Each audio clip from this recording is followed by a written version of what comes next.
आप सभी को प्यार भरा नमस्कार। अब तक आपने सुना महान संत श्री नीम करोरी महाराज जी द्वारा रेल रोकने की घटना की चर्चा सभी के लिए आश्चर्य का विषय था। अब आगे इधर फर्रुखाबाद नीम करोरी गांव में भी बाबा द्वारा रचित अलौकिक घटना की रहस्यमयी चर्चा पहले ही पहुंच चुकी थी।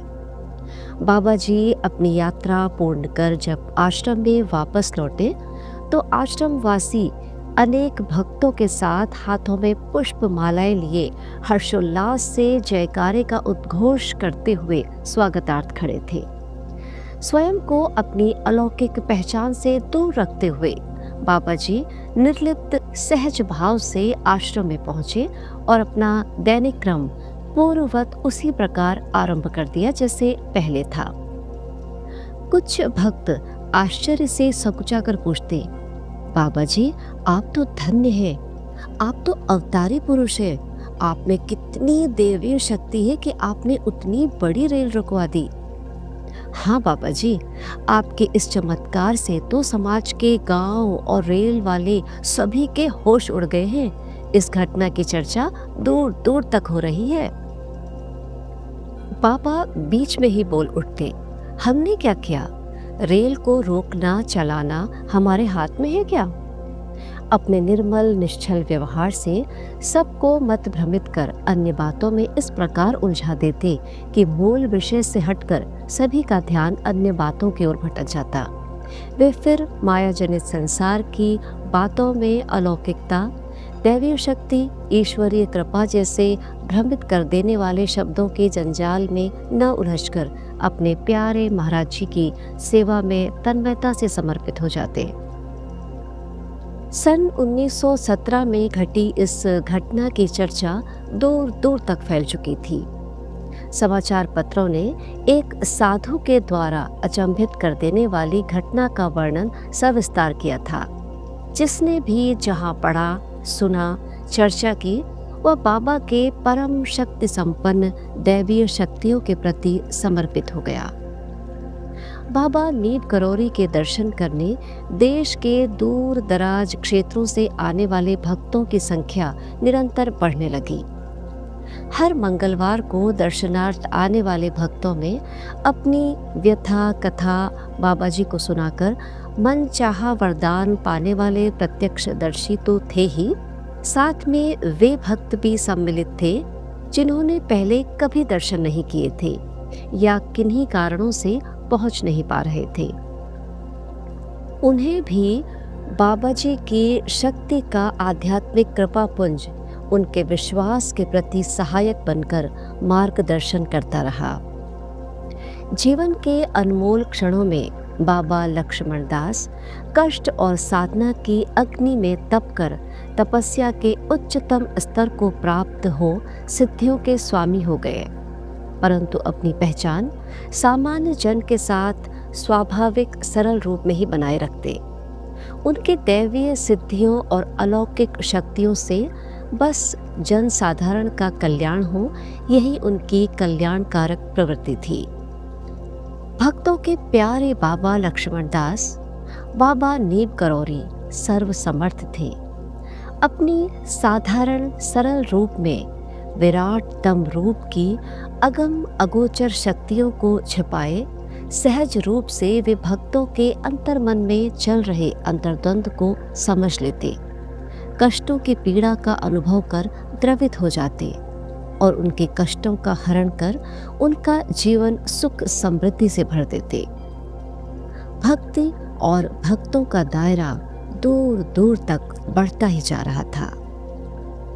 किसी के लिए चमत्कारी बाबा तो किसी के लिए अवतारी बाबा, जो जिस भाव से आता वैसा ही दर्शन पाता। सभी के लिए अपने अंतर्मन में बाबा का प्रेममयी संसार इतना व्यापक, इतना पावन हो चला था कि वे सभी भक्त अपने मन में अपने बाबा जी को सिर्फ अपना प्रभु मानते। जैसे प्रिय गोपियों के लिए भगवान श्री कृष्ण विभिन्न रूपों में सभी भक्तों से प्रेम निभाते थे, वैसे ही बाबा नीम करोरी जी अपने भक्तों के निज प्रेम और भावनाओं का मधुर संबंध निभाते हुए हर एक हृदय में अलौकिक आनंद प्रदान करते। नीम करोरी गांव से कुछ ही दूरी पर एक गांव है, मुरण गांव। अपनी रमणीय प्राकृतिक छटाओं के लिए प्रसिद्ध ये गांव सुखी और समृद्ध भी माना जाता है। यहाँ के जमींदार बुधेन शाह अपने आदर्श जीवन और वैभवशाली व्यक्तित्व के लिए प्रसिद्ध थे। उनकी पत्नी चचिया देवी भी भक्ति भाव से परिपूर्ण महिला थी। घर में वैभव, समृद्धि, जमीन जायदाद, अन्न और धन, कोई कमी नहीं थी। पर एक ही दुख था कि उनकी कोई संतान नहीं थी। नीम, हकीम, डॉक्टरी इलाज, झाड़ फूंक सब उपाय कर लिए, पर चचिया देवी की गोद सूनी ही रह गई। पुश्तैनी वैभव और समृद्धशाली परिवार की परंपरा को निभाने वाला कोई तो वारिस हो, इस चिंता में दोनों पति पत्नी अंदर ही अंदर घुटन भरा जीवन जी रहे थे। वंश वृद्धि की कोई उम्मीद न देखकर एक दिन उनकी पत्नी चचिया देवी ने स्वयं ही पति बुधेन शाह से अनुरोध किया कि वे दूसरा विवाह कर ले। शायद उनके जीवन में संतान सुख इसी प्रकार लिखा हो। सामाजिक सुझाव, पारिवारिक दबाव तो पहले से ही था। किसी तरह पति ने सबकी बातों को स्वीकार कर चिंता देवी से पुनर्विवाह कर लिया। परिवार में सभी किसी खुशखबरी की आस लगाए बैठे थे, परंतु निराशाजनक स्थिति अब भी वैसे ही बनी रही। अब तो घोर निराशा से परिवार की हताशा और भी बढ़ गई। पति बुधेन शाह का मन किसी भी काम में नहीं लगता। बस एक ही चिंता उनका सब सुख चैन लूट रही थी। उम्र भी अब लगभग 50 के आसपास हो चुकी थी। हताशा के अतिरिक्त उन्हें कोई उपाय नहीं सूझ रहा था। केवल अन्न, धन, भूमि की संपन्नता ही जीवन को सब सुख प्रदान नहीं कर सकती। परिवार की पूर्णता तभी महसूस होती है जब नन्ही किलकारियों से घर का वातावरण प्रसन्नता से जीवंत हो उठे। सब वैभव होते हुए भी वे विपन्न नहीं थे। गांव में आए हुए बाबा नीम करोरी के चमत्कारों से भला कौन परिचित नहीं था। पत्नी चचिया देवी के मन में आशा जगी और पति से अनुरोध किया, क्यों न एक बार बाबा नीम करोरी जी के दर्शनार्थ मंदिर हो आए। वे सर्वसमर्थ अवतारी महात्मा है। हमारी इस फरियाद को वे अवश्य सुनेंगे। हो सकता है हमारे जीवन का ये सूनापन दूर हो सकेगा। घर परिवार में सभी को ये मत अच्छा लगा। पति पत्नी दोनों ही बाबा श्री नीम करोरी गांव के पीपल वाले आश्रम में बाबा जी के दर्शन करने आ पहुंचे। हरे भरे खेतों के बीच पीपल के वृक्ष के पास एक कुटिया नुमा मंदिर में प्रभु श्री हनुमान जी की मन भावन मूर्ति के दर्शन किए। फिर पास वाली गहरी गुफा के पास पहुंचे। श्रद्धालु भक्तों से मंदिर का प्रांगण भरा हुआ था। कुछ भक्त सेवक मंदिर आश्रम परिसर के कार्यों में लगे हुए थे। आज मंगलवार का दिन था। मंगलवार के दिन अन्य दिनों की अपेक्षा श्रद्धालुओं का आगमन अधिक रहता है। लोग मंदिर के दर्शन करते, प्रसाद चढ़ाते और फिर बाबा के दर्शनार्थ आश्रम में आ जाते। दूर दराज से आए भक्तों की लंबी पंक्ति में बैठे पति पत्नी निराशा में उम्मीदें संजोए बैठे थे। आज सुबह से ही भक्तों की संख्या बहुत अधिक थी।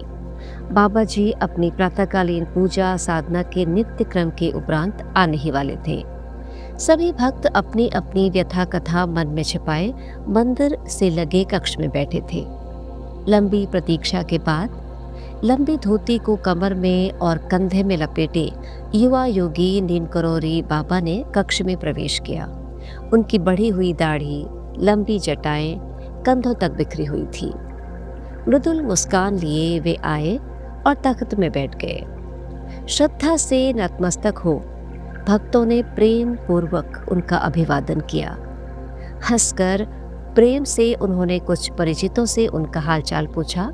कुछ नवीन भक्तों से उनके गांव और परिवार की बातें पूछने लगे। क्या नाम, कहाँ से आए हो?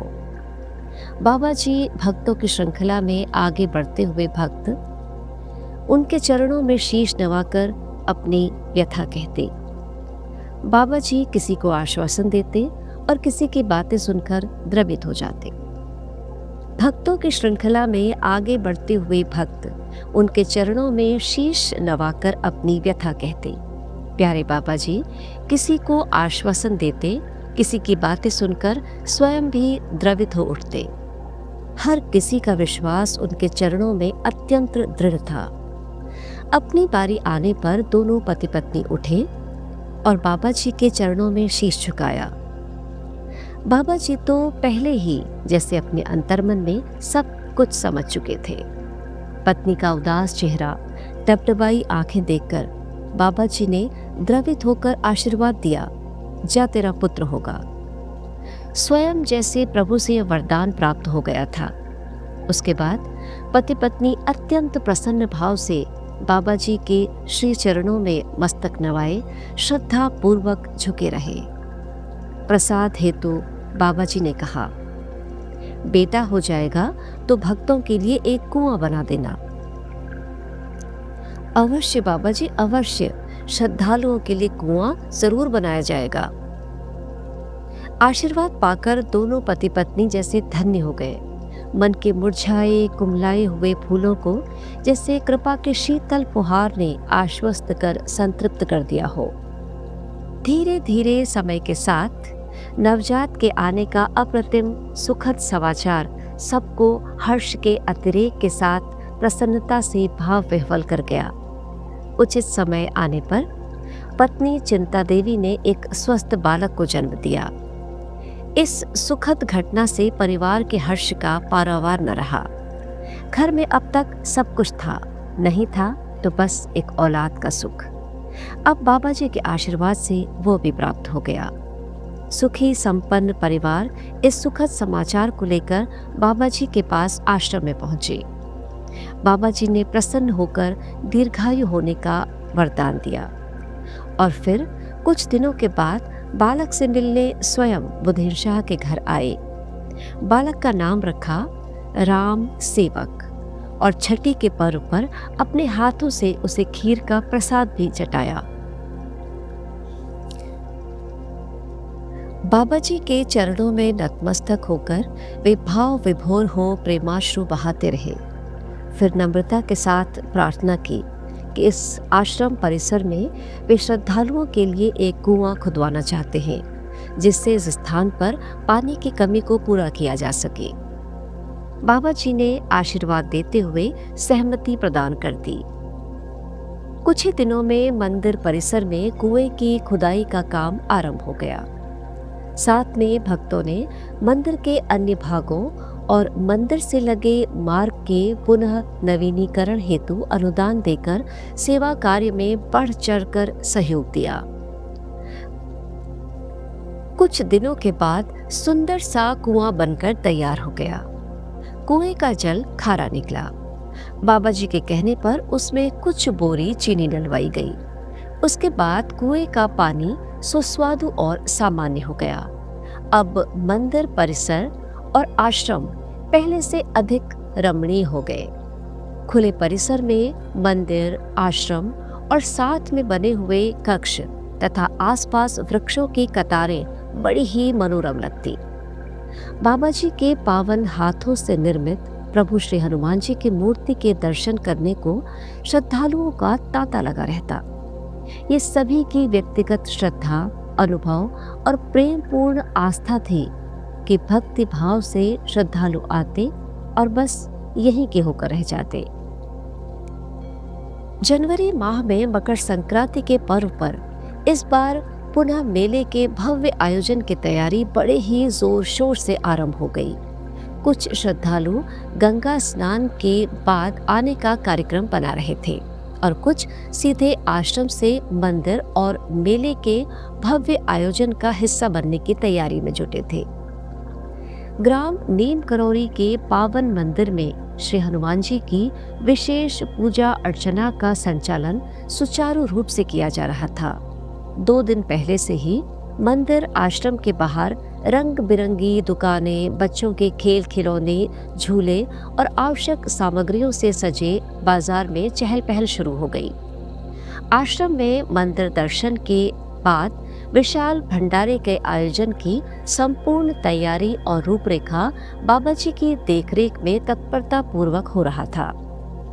पानी की कोई कमी नहीं हो, इसलिए कुएं की व्यवस्था भी सुचारू रूप से आरंभ हो चुकी थी। बाबा जी का मन था कि इस विशाल भंडारे के आयोजन में सभी को मीठा पेय या शरबत पिलाकर भक्तों की सेवा हो तो कितना अच्छा रहेगा। पर विशाल जनसमूह के लिए बर्तन या बाल्टियों में शरबत बनाकर रखना बड़ा ही पेचीदा काम था। बाबा जी ने भक्तों से कहा कि बाहर बने कुएं में चीनी डाल दें, जिससे पूरे कुएं का पानी मीठा हो जाएगा और इससे सारे भक्तों को मीठा शरबत आसानी से मिल सकेगा। भक्तों को ये सुझाव पहले तो बड़ा ही अजीब सा लगा, पर आदेश था तो भक्तजन अपनी सामर्थ्यानुसार चीनी लेकर पहुंच गए। एक मुट्ठी चीनी बाबा जी ने अपने हाथों से कुएं के पानी में डाल दी और फिर छोटे बड़े बर्तनों से लाकर सेवक श्रद्धानुसार चीनी डालते रहे। कुछ लोग बोरों में भरकर चीनी लाते तो कुछ भक्त थैलों में से चीनी उड़ेलकर यथा योग्य सेवा करते रहे। बाबा जी ने स्वयं कुएं के पानी का निरीक्षण किया और बड़े प्रसन्न मन से भक्तों के स्वागतार्थ प्रेम पूर्वक तैयारियों में सहयोग करते रहे। धीरे धीरे मंदिर आश्रम में भक्तों का आना आरंभ हो गया। कुछ पैदल, कुछ रेलगाड़ी से, कुछ बैलगाड़ियों में भर भर कर रंग बिरंगे विविध परिधानों में सज धज कर अमीर, गरीब, बूढ़े, जवान, बच्चे, महिलाएं, पुरुष सभी नीम करौरी आश्रम में उत्साह पूर्वक पहुंचने लगे। श्रद्धा पूर्वक दर्शन करते, फिर भंडारे में प्रसाद प्राप्त करते, उसके बाद मीठे पानी के शरबत का आनंद लेते।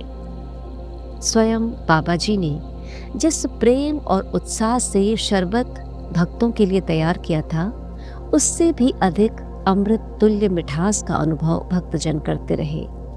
जाने कहां कहां से भक्तजन मेले में समूह बनाकर पहुंच रहे थे।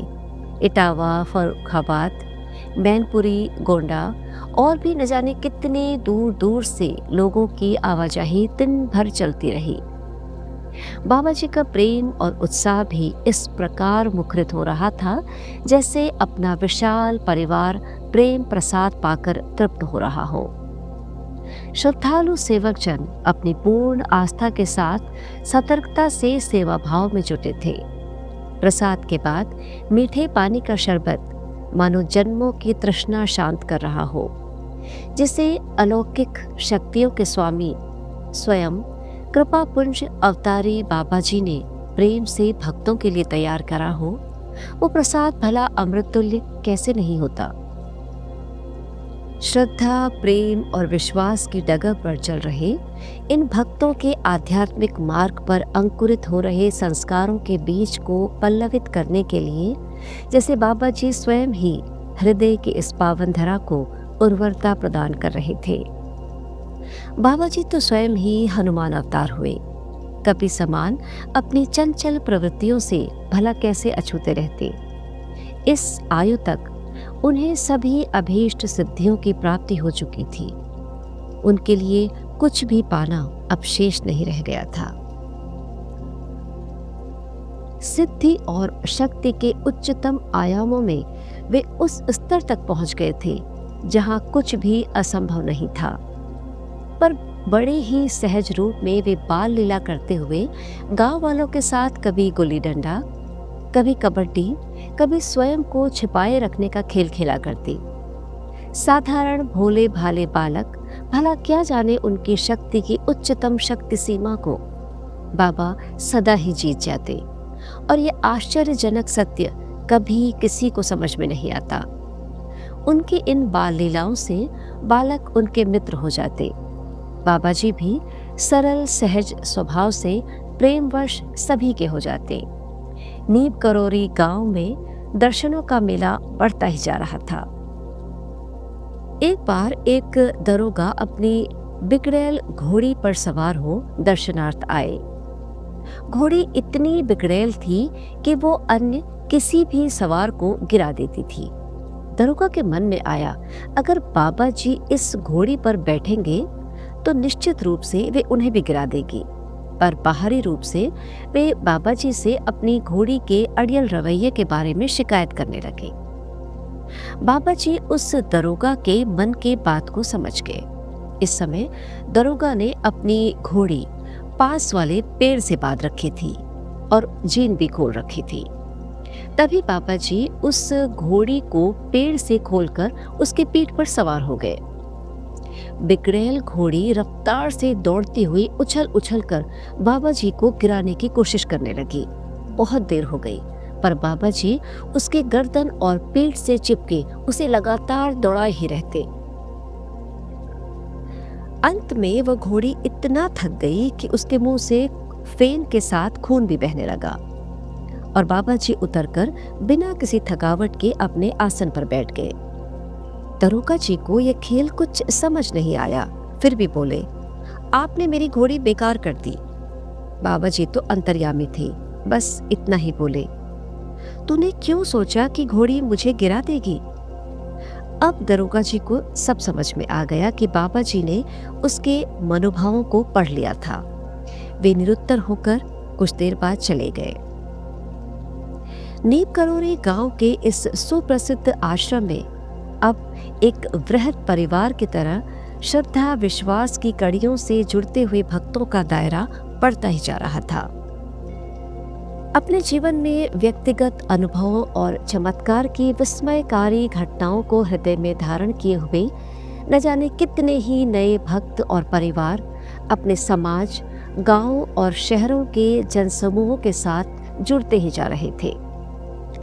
आश्रम की सेवा का कार्य परस्पर सहयोग और सामंजस्य से समर्पित श्रद्धालु कृतज्ञ भाव से निष्ठापूर्वक निभाते ही जा रहे थे। युवा योगी बाबा लक्ष्मण दास अपनी इस तपोस्थली में गहन साधना की अवस्था में खेत के पास बनी लंबी सुरंगनुमा गुफा में जाकर आध्यात्मिकता की चरम सीमा में अपना समर्पित समय बिताते। भक्ति के इस चरमोत्कर्ष में अब इस उम्र में उन्होंने साधना के शीर्ष को प्राप्त कर लिया था। 17 वर्ष की उम्र में अब कुछ पाना शेष नहीं रह गया था।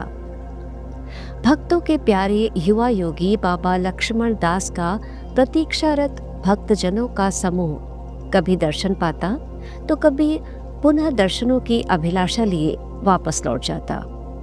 अब वे अपना अधिकतर समय आसपास के क्षेत्रों में भ्रमण हेतु भी बिताते। मैनपुरी, एटा, गोंडा, फतेहगढ़, आगरा आदि क्षेत्रों में बस रहे विभिन्न स्थानों में प्रतीक्षारत भक्तजन उनके आगमन और चमत्कारी लीलाओं के सुखद अनुभव से कृतार्थ हो रहे थे। वे किसी के लिए साक्षात हनुमान जी का अवतार थे तो किसी के लिए पथ प्रदर्शक, किसी के भ्राता तो किसी के लिए सर्वसमर्थ प्रभु। गांव नीम करोरी में निवास करते करते अब लगभग 4-5 वर्ष पूरे होने को थे। जिन भक्तों के जन कल्याण की श्रृंखला में लोकोपकार हेतु बाबा लक्ष्मण दास की कृपा थी, वे सभी लाभान्वित होकर सदा के लिए भक्त बन गए। अब इस स्थान से कहीं दूर जाकर इतिहास के मानचित्र में कुछ नए कथानकों का चित्रण होना था। एक बार फिर युवा योगी लक्ष्मण दास जी सुंदर सजीले बसे बसाए आश्रम और नीम करोरी गांव से फर्रुखाबाद की ओर चल पड़े। फिर रमता जोगी और बहता पानी लोक कल्याण के लिए अपनी कृपा के आलोक में समाज को नई दिशा देने के लिए बाबा आध्यात्मिक उद्देश्य के लिए फतेहगढ़ के पास किला घाट छावनी में पहुंच गए। छावनी के पास एक छोटी सी कुटिया में अत्यंत साधारण जीवन के साथ इस स्थान को उन्होंने अपनी आध्यात्मिक तपोस्थली बना लिया।